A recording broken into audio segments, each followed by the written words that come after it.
Can you delete what I did? Okay, Heartthrob. Around the fire at dinner that night, Tally told the story of how she'd hidden in the river where the Ranger's helicopter first appeared. She had everyone wide-eyed again. Apparently, she had one of the more exciting journeys to the smoke. Can you imagine? I'm naked and crouching down in the water, and this rusty machine is destroying my camp. Why didn't they land? Astric asked. Didn't they see your stuff? I thought they did.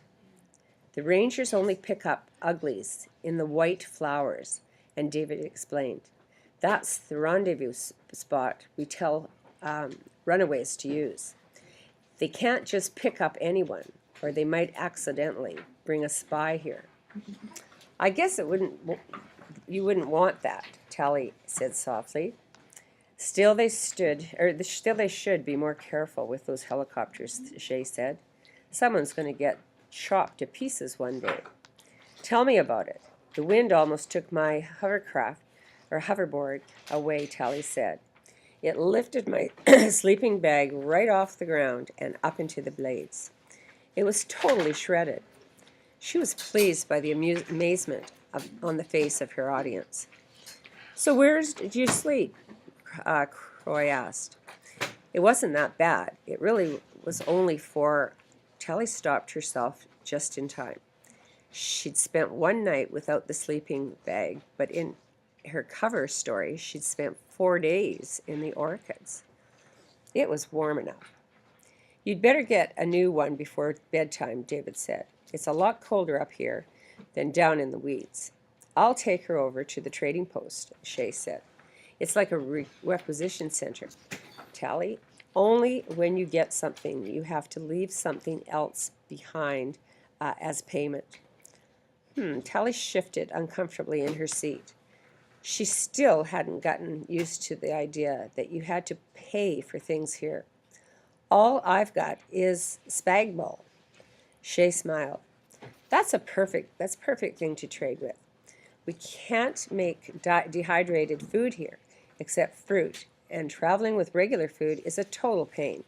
Spagballs, good as gold. After dinner, Shay took her to the large hut near the center of town. The shelves were full of things made in the smoke, along with a few objects that they had come from the cities. The city-made stuff was mostly shabby and worn, repaired again and again, but the handmade things fascinated Tally. She ran her still raw fingers across the clay pots and the wooden tools, amazed at how each had its own texture and weight. Everything seemed so heavy and serious.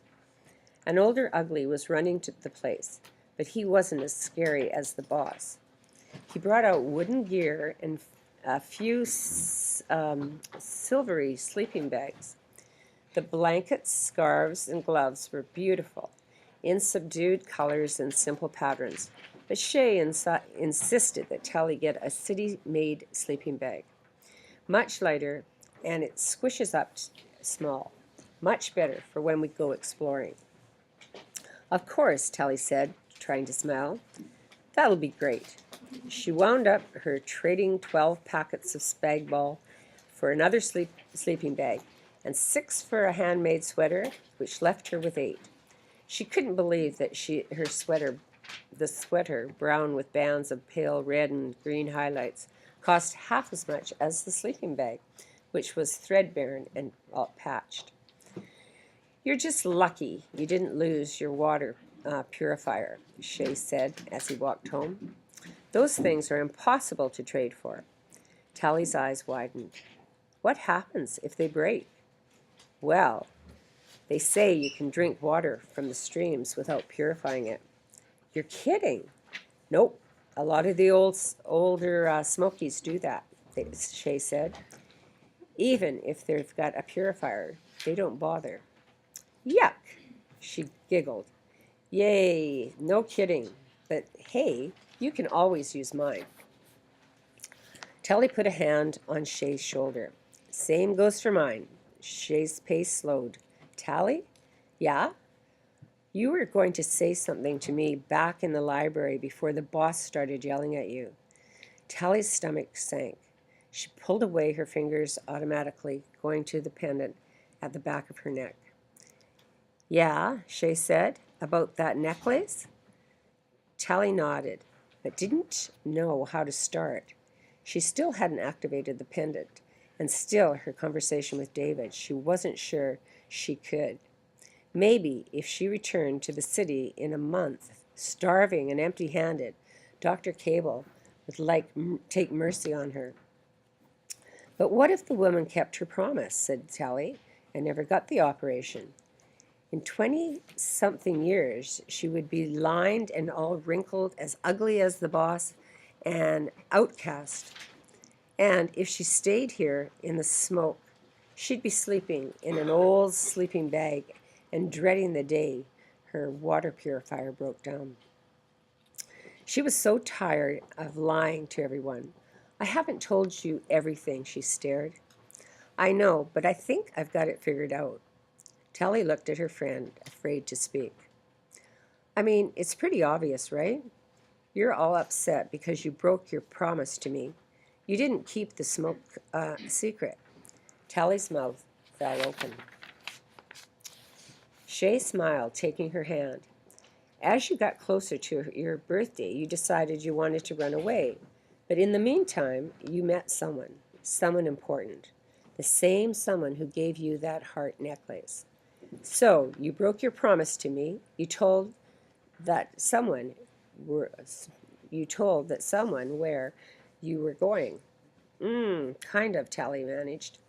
Shay giggled. I knew it. That's why you've been all nervous. You want to be here, but you also want to be somewhere else, with someone else. And before you ran away, you left directions, a copy of my note, in case your new heartthrob wants to join us.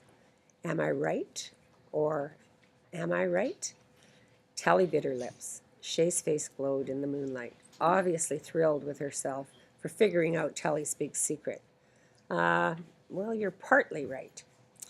Oh, Tally, Shay grabbed both of her shoulders. Don't you see that it's okay? I mean, I did the same thing. Tally frowned. What do you mean? I wasn't supposed to tell anyone I was coming here. David made me promise I wouldn't even tell you. Well, why? Shay nodded. He hadn't met you and wasn't sure if he could trust you. Normally, runaways only recruit old friends, people they've tricked for years. But I'd only known you since the beginning of summer, and I never once mentioned the smoke to you until the day before I left. I was never brave enough in case you said no. So, you weren't supposed to tell me? No way. So when you actually showed up, it made everyone nervous. They didn't know whether they can trust you. Even David's been acting weird around me. Shay, I'm so sorry. It's not your fault. Shay looked at her vigorously. It's time. I screwed everything up. But so what? Once they get to know you, they'll think you're really cool. Yeah, Tally said softly. Everyone's been really nice. She wished she had activated the pendant the moment she had got there, but only one day she began to realize that it wasn't just Shay's dream she'd been betraying. Hundreds of people had made a life in the smoke, and I'm sure your someone will be too cool, Shay said. I can't wait till we're all together. I don't know if that's going to happen. There had to be some other way out of this situation. Maybe if she went to another city or found the rangers again and told them that she wanted to volunteer. They'd make her pretty, but she hardly knew anything about their city, except that she didn't know anyone there. Shay shrugged. Maybe not, but I wasn't sure you'd come either. She squeezed Tally's hand. I'm really glad you did, though. Tally tried to smile. Even though I got you into trouble, It's not such a big deal. I think everyone was too paranoid around here. They'd spend all their time discussing the places so satellites can't see it. Or sorry, disguising the places so that satellites can't see it. And they mask the hand phone transmissions so they won't be intercepted. And all the secrecy about runaways is way overdone and dangerous. Just think, if you hadn't been smart enough to figure out my directions, you could be halfway to Alaska by now. I don't know, Shay. Maybe they know what they're doing. The city authorities can be pretty tough. Shay laughed. Don't tell me you believe in special circumstances. Tally, closed her eyes. I just think that the Smokies have to be careful. Okay, sure. I'm not saying we should advertise. But if people like you and me want to come out here and live differently, why shouldn't we? I mean, no one has the right to tell us we have to be pretty, right? Maybe they're just worried because we're kids, you know? That's the problem with the cities, Telly. Everyone's a kid, pampered and dependent and pretty, just like they say in school. Big-eyed means vulnerable. Well, like you once told me, you have to grow up sometime. Tally nodded. I know what you mean, how the uglies here are more grown up. You can see it in their faces. Shay pulled Tally to a stop and looked at her closely for a second. You feel guilty, don't you? Tally looked back into Shay's eyes, speechless for a moment. Suddenly she felt naked in the cold night air, as if Shay could see right through her lies. What? She managed. Guilty? Not just that you told someone about the smoke, but that they might actually come now that they've seen the smoke. You're not sure if that was a good idea, Shay sighed. I know it seems weird at first, and it's a lot of hard work, but I think you'll eventually like it. Tally looked down, feeling tears welling in her eyes. It's not that. Well, maybe it is. I just don't know if I can. Her throat felt too full to speak. If she said another word, she'd have to tell Shay the truth, that she was a spy, a traitor sent there to destroy everything around them, and that Shay was the fool who had led her there. Hey, it's okay, Shay gathered Tally in her arms and rocking her gently as Tally began to cry. I'm sorry. I didn't mean to unload everything on you at once, but I felt kind of distant from you since you got here. It feels like you're not sure you want to look at me. I should tell you everything. Shh, Tally felt Shay's fingers stroke her hair. I'm just glad you're here. Tally let herself cry, burying her face in the scratchy wool sleeve of her new sweater, feeling Shay's warmth against her, and feeling awful about every gesture of kindness from her friend. With half a mind, Tally was actually glad she'd come and seen all this. She could have lived here her whole life in a city and never seen much of the world. With the other half, Tally still wished that she had activated the pendant the moment she arrived into the smoke. It would have been so much easier than that. But there was no way back in time now. She had to decide whether to betray the smoke or not, completely understanding what it would do to Shay, to David, and to everyone here. It's okay, Tally, she murmured. You'll be okay.